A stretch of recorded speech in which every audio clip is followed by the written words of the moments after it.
क्या वाकई हम एक ऐसे वक्त के करीब हैं जहां तारीख एक नई डायरेक्शन लेने वाली है? क्या इस साल हज के अजीम इज्तिमा के दौरान कोई ऐसा वाकया पेश आ सकता है जो दुनिया को हमेशा के लिए बदल दे?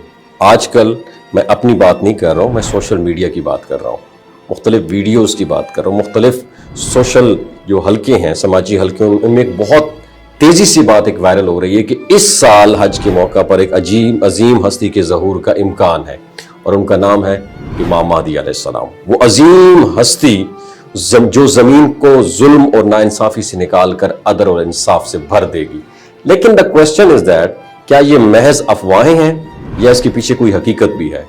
तो अगर हम इस्लामी तालीमात की तरफ रुजू करें तो हमें यह मालूम होता है कि इमाम महदी अलैहिस्सलाम के आने का जिक्र अहादीस में ज़रूर मिलता है, मगर उनके ज़हूर का कोई हतमी टाइम टेबल, वक्त, तारीख या साल ये वाज़े तौर पर बयान नहीं किया गया। और यही वजह है कि हर दौर में, ख़ास तौर पर जब दुनिया में हालात ख़राब होते हैं, तो लोग फिर इस उम्मीद को दोबारा ज़िंदा कर देते हैं और मुख्तलिफ वाक़यात को उन निशानियों के साथ कनेक्ट करने लग जाते हैं।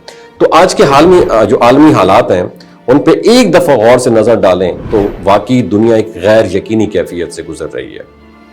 मुख्तलिफ जो खित्ते हैं ना दुनिया के, उनमें जंगें जारी हैं, मशरिक़ वुस्ता में कशीदगी बढ़ रही है, समुद्री रस्तों पर ख़तरात बढ़ चुके हैं और आलमी ताकतों के दरमियान तनाव, उसमें भी इजाफा हो गया।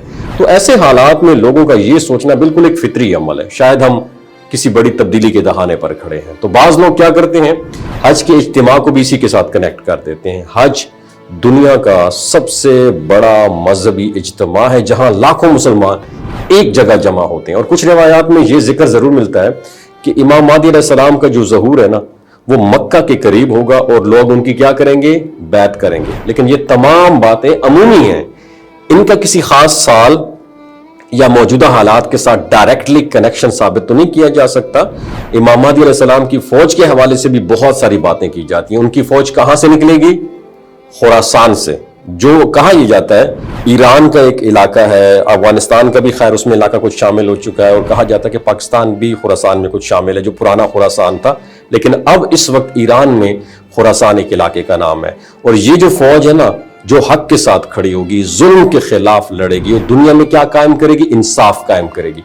और जहां तक जंगों का ताल्लुक है, कुछ प्रेडिक्शन में बड़े मार्कों का जिक्र जरूर मिलता है, लेकिन उनकी मौजूदा जो है ना, हर जंग के साथ जोड़ देना ये कहीं भी दुरुस्त अमल नहीं है। तो तारीख गवाह है, हर दौर में लोगों ने अपने वक्त की जंगों को आखिरी जंग समझा, मगर वक्त ने यह साबित किया कि वो महज एक मरहला था, दी एंड नहीं था इस दुनिया का। तो फिर सवाल ये पैदा होता है, अगर ये सब यकीनी नहीं है तो ये बातें इतनी तेजी से वायरल क्यों हो रही है? तो इसकी सबसे बड़ी वजह यह है ह्यूमन साइकोलॉजी, इंसानी नफ्सियात। जब हालात खराब हो, नाइंसाफी बढ़ जाए और मुस्तकबिल गैर वाज़े हो, तो इंसान क्या करता है, उम्मीद की तलाश में ऐसी बातों को जल्द एक्सेप्ट कर लेता है जो इसे बेहतर कल की खबर देते हैं। लेकिन जहां एक बात समझना ज़रूरी है, इस्लाम हमें ये नहीं सिखाता कि हम सिर्फ किसी मुअज्जे, मिरेकल या किसी शख्सियत के इंतज़ार में बैठ जाएं, बल्कि ये सिखाता है कि हम खुद क्या दुरुस्त करें, अपने आमाल, इंसाफ कायम करें और किसके साथ खड़े हो जाएं, सच के साथ खड़े हो जाएं।